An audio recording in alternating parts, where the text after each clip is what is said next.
प्रिय विद्यार्थियों, आज हम मनी के बारे में बात करेंगे। मनी क्या है और मनी का विकास कैसे हुआ और किन किन चीज़ों ने मनी के रूप में कार्य किया है। प्राचीन काल से लेकर आज तक मनी ने विभिन्न रूप धारण किए हैं और मनी अपनी समाज की आवश्यकता अनुसार अपना रूप और अपने कार्य बदलती रही है। हम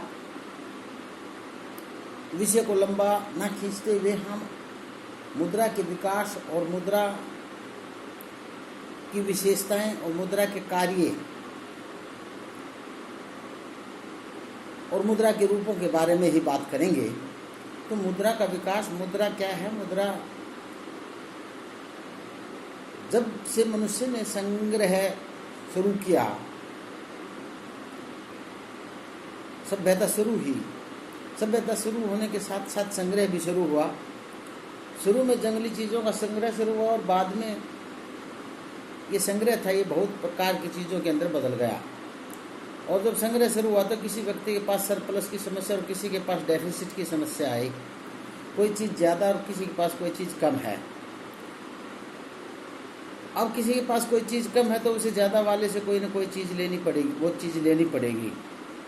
और वो चीज़ कैसे ली जाए? तो वो चीज़ लेने के लिए या तो हमारे पास कोई ऐसी चीज़ हो जिसके पास वस्तु की कमी है, वो उस वस्तु को, जिसके पास वस्तु फालतू है, उसको दे और उससे वो वस्तु प्राप्त कर ले जिसकी उसको ज़रूरत है। लेकिन ऐसा संभव नहीं था। समय के आधार पर मनुष्य ने मुद्रा के विभिन्न चीज़ों को मुद्रा के रूप में प्रयोग किया और शुरू में मुख्य रूप से मुद्रा के विनिमय के कार्य को अधिक ध्यान में रखा कि जो वस्तु अन्य वस्तुओं का लेन देन करवा सके उसको हम मुद्रा कहने लगे। और मुद्रा पशु पक्षियों से लेके प्रकृति में मिलने वाली और दूसरी चीज़ें जैसे समुद्र की कोड़ी और दूसरी फल फ्रूटों ने भी मुद्रा का कार्य किया है। बात आएगी मुद्रा क्या है, तो मुद्रा के कार्य को समझाते हुए विभिन्न अर्थशास्त्रियों ने इसकी परिभाषाएं दी। शुरू के अर्थशास्त्री मुद्रा को सिर्फ यही मानते थे कि भाई मुद्रा है एक विनिमय का माध्यम है। विनिमय का माध्यम का मतलब क्या है कि वस्तुओं के लेन देन को सरल बनाती है मुद्रा। हम किसी को मुद्रा देकर वस्तु प्राप्त कर सकते हैं और वस्तु लेकर मुद्रा दे सकते हैं। इसको हम विनिमय कहते हैं। लेकिन जो अर्थव्यवस्थाओं का विकास हुआ तो मुद्रा के अन्य कार्यों की भी जरूरत पड़ने लगी कि धन का संचय होने लगा, चीज़ें ज़्यादा होने लगी। तो उन ज़्यादा चीज़ों को हम कैसे अपनी संपत्ति के रूप में बदलें, तो इससे मुद्रा का आविष्कार हुआ। और जिन व्यक्तियों को जो ज़रूरत थी उन चीज़ों की, जो फालतू चीज़ें हैं, उनके बदले में उन्होंने कुछ बहुमूल्य धातु या अन्य कोई ऐसी चीज़ जिसको हम रख सकें वो दी और वस्तुएं प्राप्त कर ली। और उन्हीं मुद्रा रूप चीज़ों को बाद में अन्य वस्तु में बदल लिया गया। लेकिन ये कार्य इतना सरल नहीं था। मुद्रा एक वस्तु को मुद्रा के रूप में प्रयोग करना इतना आसान कार्य होता तो हमें धातु मुद्रा की जरूरत, पेपर मुद्रा की जरूरत नहीं पड़ती। आज के दिन विभिन्न प्रकार की वस्तुओं का उत्पादन होता है, सेवाओं का उत्पादन होता है। तो इन चीज़ों को हम कैसे इनका एक्सचेंज किया जाए और इनके बदले भुगतान कैसे किया जाए। बैंकिंग है, उधार देती है। कोई चीज़ आपने आज बैंक से लोन लेके खरीदी, 7 साल 8 साल में आप भुगतान करते हैं तो आप कितना रुपया देंगे, कितना बैंक को वापस करेंगे, ये सब चीज़ें मुद्रा की वजह से ही संभव हो पाई हैं। आपने जो वस्तुओं सेवाओं का उत्पादन किया है वो कितने मूल्य की हैं, विभिन्न प्रकार की वस्तुओं और सेवाओं का उत्पादन जो देश के अंदर हुआ है वो कितने मूल्य का है, ये भी संभव हुआ है जब मुद्रा का आविष्कार हुआ है। तो मुद्रा जो है, मुद्रा वह वस्तु है जो वस्तुओं के लेन देन को आसान बनाए, जो धन के संचय को संभव कर सके, संचय कर सके, जो यूनिट ऑफ अकाउंट का मतलब किसी वस्तु का मूल्य क्या है, कोई वस्तु कितनी वैल्यू की है, उसको हम मुद्रा के रूप में आंक सकें। और हम जो लेन देन करते हैं, बोरोइंग करते हैं, उसका भुगतान फ्यूचर में जो किया जाए तो कितना किया जाए, ये सभी मुद्रा के रूप में व्यक्त किए जाते हैं। तो आज के दिन मुद्रा वह वस्तु है जो 4 कार्य करे। नंबर 1, वस्तुओं का लेन देन करे, जिसको हम एक्सचेंज कहते हैं, ट्रांजैक्शन कहते हैं। नंबर 2, मूल्य का संचय कर सके, यानी कि हम जो वस्तुओं सेवाएं जो अधिक मात्रा में पैदा कर देते हैं उनको मुद्रा के रूप में हम स्टोर कर सकें, और वो चीज़ें हम उन लोगों को दे दें जिनके पास वो वस्तुएं नहीं हैं, और उनसे मुद्रा प्राप्त कर लें, और उस धन को हम स्टोर कर सकते हैं, और उस धन को हम जब चाहें जिस समय में हम उसका उपयोग कर सकते हैं। फिर ट्रांसफर ऑफ वैल्यू, जब हमने किसी को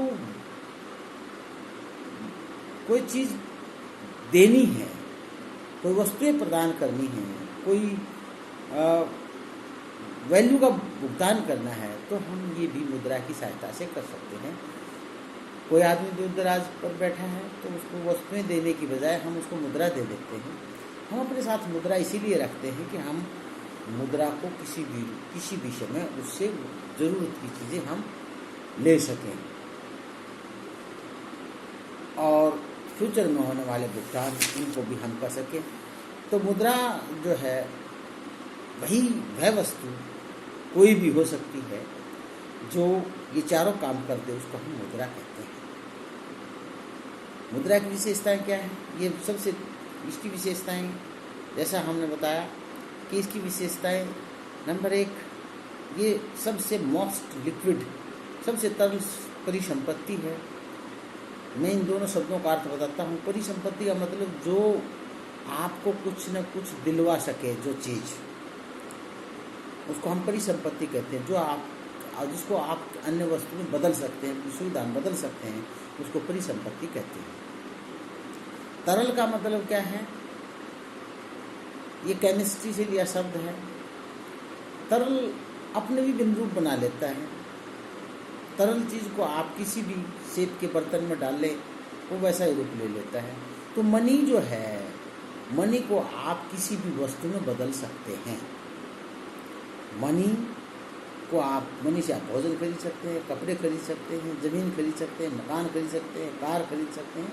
everything you want you can change money into that thing.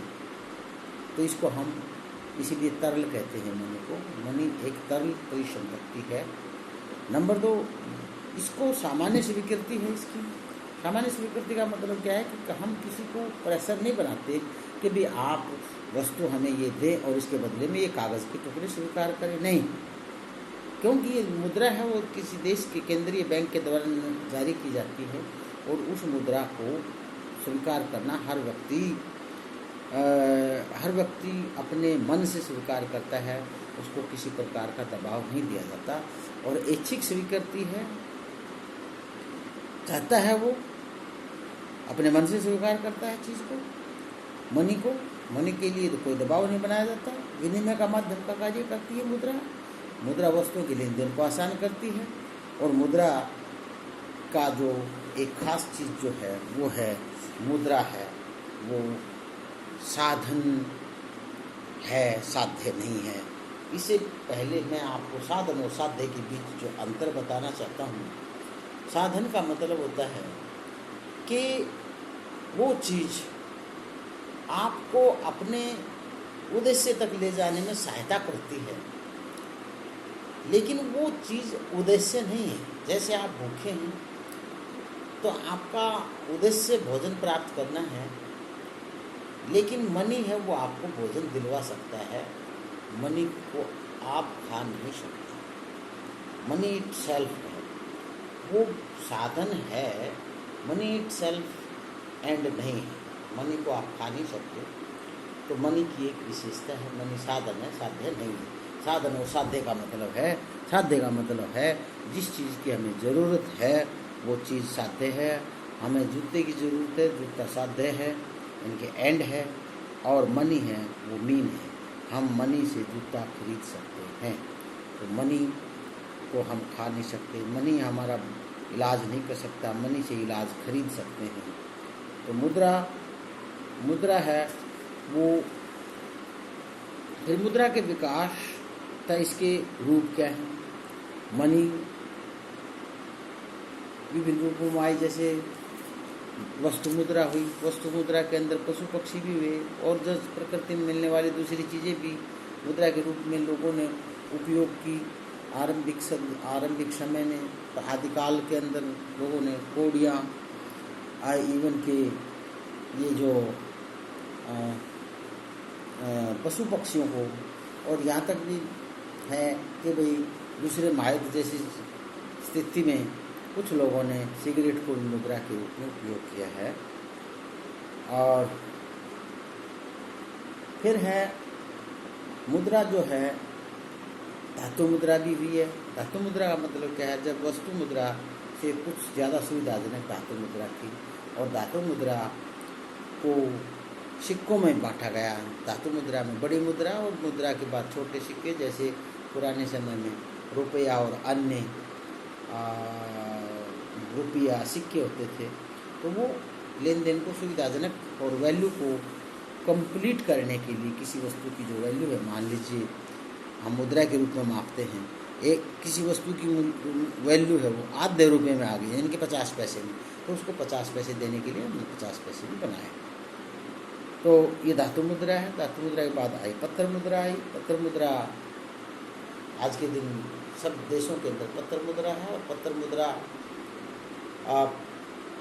वो मुद्रा है जिसको कि किसी देश का केंद्रीय बैंक जारी करता है। उसको जारी करने के जो नियम हैं वो विभिन्न समय में विभिन्न रहे हैं। कभी वो धातु के बहुमूल्य धातुओं के बदले में जारी की जाती थी, कभी उसका कुछ अंश रख के जारी की जाने लगी, और कभी बगैर अंश रख के भी धातु मुद्रा, पत्थर मुद्रा जारी की जाती है। पत्थर मुद्रा जैसे भारतीय रुपया है, डॉलर है, पाउंड है, आज के दिन सभी देशों के अंदर वो धातु मुद्रा डाली गई है। और धातु मुद्रा, और मुद्रा में जो धातु मुद्रा है जिसमें सिक्के वगैरह हैं, उसमें जैसे सिक्के मुद्रा दो प्रकार की है धातु में, लीगल टेंडर और जो लिमिटेड लीगल टेंडर और अनलिमिटेड लीगल टेंडर, यानी कि सीमित विधि ग्राह्य और असीमित विधि ग्राह्य। सीमित विधि ग्राह्य मुद्रा वो होती है जिसको कानून के द्वारा हम कह सकते हैं कि इस डिनोमिनेशन के जो रुपए हैं, सिक्के हैं, उनके लिए हम एक अधिकतम सीमा निर्धारित कर देते हैं। जैसे पहले 25 पैसे के सिक्के में 25 रुपये तक की अमाउंट दी जा सकती थी, उसके बाद कोई व्यक्ति आपसे सिक्के लेने मना कर सकता था। रुपये में आपको असीमित मात्रा में धन प्रदान किया जा सकता है, आप मना नहीं कर सकते। तो रुपया है वो असीमित विधि ग्राह्य है, और सिक्का चवन्नी का पैसा है वो सीमित विधि ग्राह्य है। तो इस प्रकार जो मुद्रा है वो आंशिक पत्थर मुद्रा भी है। अच्छा, फिर है निकट मुद्रा। निकट मुद्रा वो मुद्राएं हैं जो मुद्रा सौम्य एक मुद्रा नहीं है, लेकिन मुद्रा का रिप्रेजेंटेशन करती हैं। जैसे आपके सिक्के हैं, जैसे आपके चेक हैं, बॉन्ड, शेयर, स्टॉक जो भी हैं, ट्रेजरी बिल वगैरह, इन सब को एक समय के आधार पर, टाइम डिपॉजिट्स हैं, इनको हम कुछ समय खर्च करके और इनको मुद्रा में बदल सकते हैं। समय लग सकता है लेकिन हम इनको मुद्रा में बदल सकते हैं। इसी इन मुद्राओं को हम निकट मुद्रा कहते हैं। जितनी भी जीवन के जैसे बीमा पॉलिसी है, इनको भी हम किसी भी समय बेच सकते हैं। बॉन्ड्स हैं, उनको किसी भी समय बेच सकते हैं। शेयर हैं, उनको बेच सकते हैं। ये सभी विधि, ये सभी वो मुद्राएं हैं, ये सभी निकट मुद्राएं के उदाहरण हैं।